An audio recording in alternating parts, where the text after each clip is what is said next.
Saya nak kongsi lagi sedikit tentang satu elemen dalam pembangunan sistem pengurusan tenaga. Okay, dalam standard ISO 501 dan juga dalam guideline on energy management system under the Akta Kecekapan dan juga Konservasi Tenaga, ada satu perkataan dipanggil variable. Variable. Variable ni by definition dalam standard ISO 50001, dia ialah factors, factors yang kita boleh quantify, yang ada value dia, yang affect, dia akan affect energy consumption ataupun akan affect energy performance, and dia routinely change, dia berubah-ubah. Mana factors yang akan affect energy performance ataupun consumption, and these factors ni, factors dia routinely change, dia memang berubah. Itu apa dia? Apa itu the by definition? There is a requirement for that dalam standard ISO 50001 dan juga dalam guideline on energy management system. Kenapa variable ni penting? Variable ni of course lah dia akan affect energy performance. Tapi dari segi sistem pengurusan tenaga, dia ada dua jenis variable.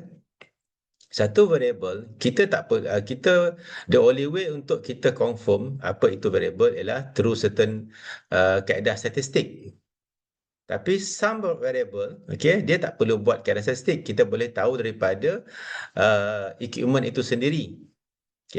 Variable yang kita perlu buat kaedah statistik ialah bila kita nak tetapkan variable untuk peringkat, contohnya peringkat bangunan. Maksudnya ada macro level. Katalah kita nak tahu variable untuk bangunan. Mungkin banyak, kita tak tahu. Ataupun plant, manufacturing plant. Kita tak tahu, adakah the whole plant tu apa dia punya variable. Kita tak tahu. Kebiasaannya orang akan anggap variable ialah production output.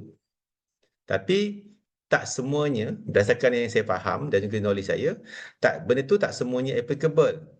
Tak semua factories ataupun manufacturing plant, their variable is production output. Tak semua. So bagaimana kita nak tahu? That's why kita kena buat kaedah statistik.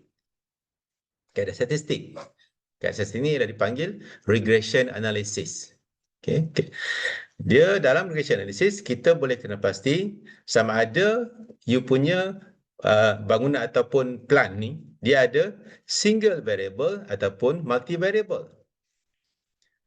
Kenapa penting confirm variable ni? Sebab bila kita confirm variable ni, sama ada dia ada single ataupun multi variable, dia akan membantu kita untuk mengenal pasti, untuk menetapkan apakah energy performance indicator yang sesuai untuk bangunan ataupun plant tersebut. Sebab penting dalam sistem pengurusan tenaga, kita perlu tetapkan dipanggil energy performance indicator ataupun dalam guideline on energy system dipanggil energy efficiency indicator EEI. Kalau standard ENPI, EN kecil, PI capital letters.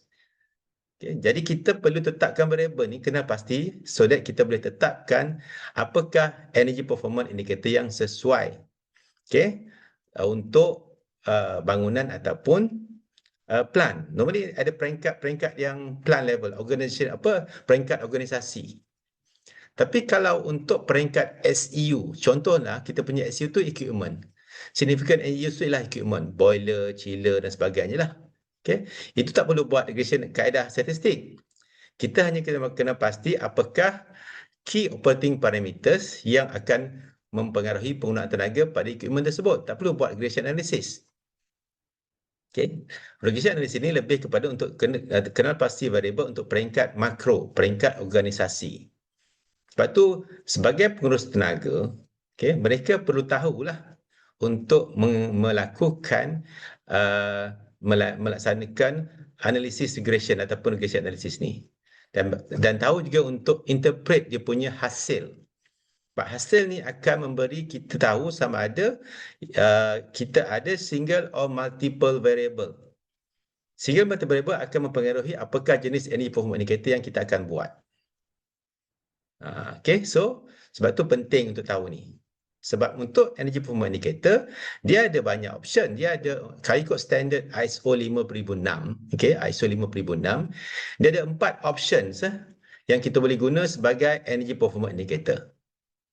Iaitu energy consumption unit, okay, yang boleh datang daripada measured value, okay, ataupun daripada kaedah statistik. Okay, maknanya first energy consumption unit. Yang kedua, kita guna ratio. Ratio ni penggunaan tenaga dibahagikan dengan something, over something. Kebiasaannya orang akan guna energy consumption bahagikan dengan production output. Untuk energy consumption unit divide dengan output ni, ia hanya relevan jika dia punya pembawah tu ataupun production tu ialah dia punya variable. Kalau dia punya production output bukan variable of the plant, kita tak boleh guna that ratio tu sebagai energy performance indicator. Dia meaningless. Dia meaningless. Yang ketiga ialah option apa? Daripada kaedah statistik. Indikator ketiga kita boleh guna kaedah statistik. Unit dia ialah energy consumption unit.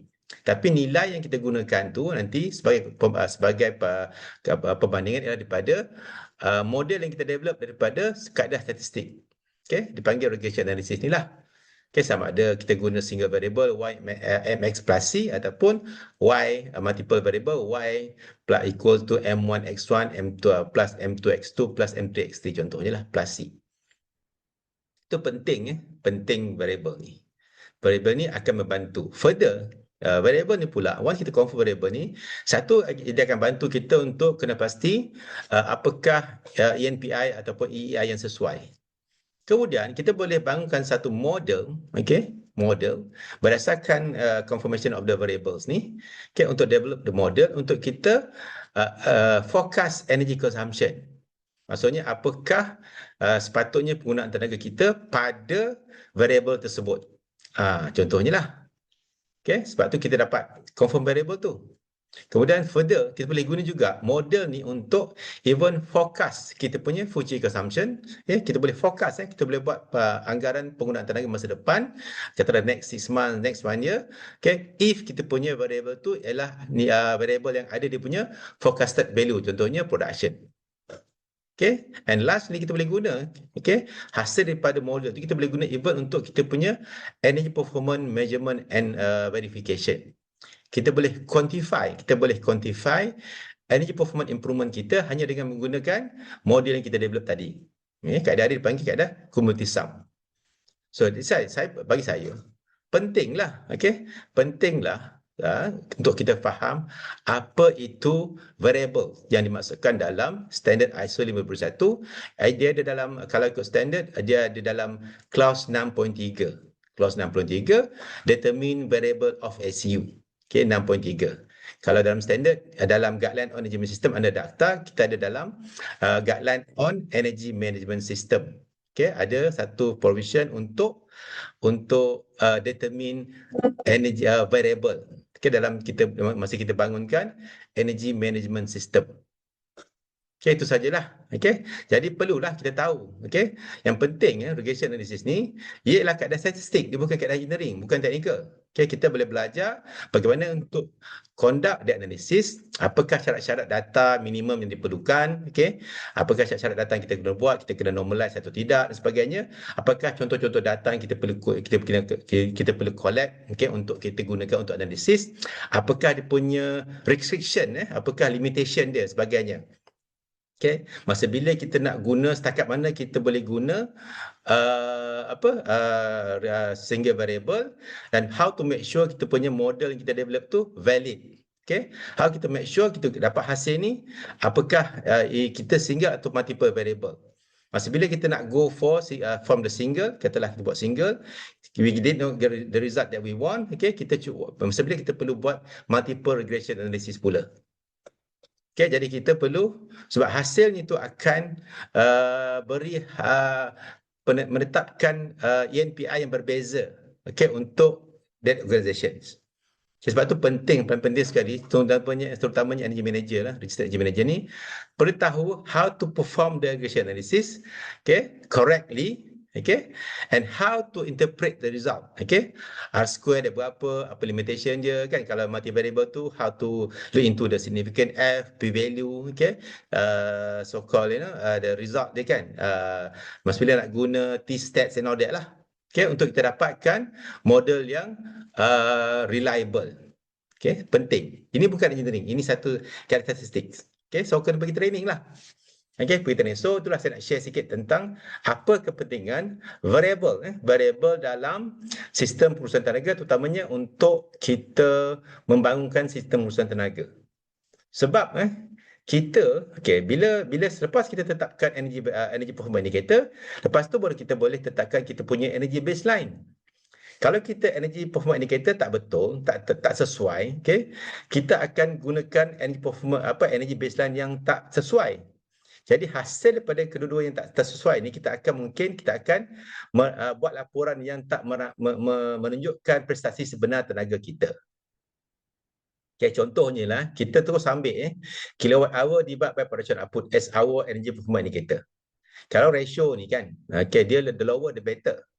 Tapi kalau kita punya production output bukan kerja variable, kita mungkin even mislead our management tentang kita punya energy performance. Itu bahaya tu. So again saya rasa, saya cadangan saya kepada energy manager, pengurus tenaga berdaftar terutamanya, ataupun key personnel yang terlibat dalam sistem urusan tenaga, kena belajarlah, kena go for training, get the right knowledge, how to perform the regression analysis, and also sebab kita nak untuk tetapkan, untuk kita confirm kita punya energy variable. Energy variable. Variable iaitu factor that affect energy consumption and routinely change at the plant level ataupun peringkat bangunan. Itu saja perkongsian saja. Untuk pergi training, boleh datang training lah. I do conduct the training untuk conduct the regression analysis lah, dan juga untuk membangunkan sistem perusahaan tenaga secara komprehensif. So terima kasih. So kalau sebermanfaat, boleh kongsi. Terima kasih. Jumpa lagi in the next video.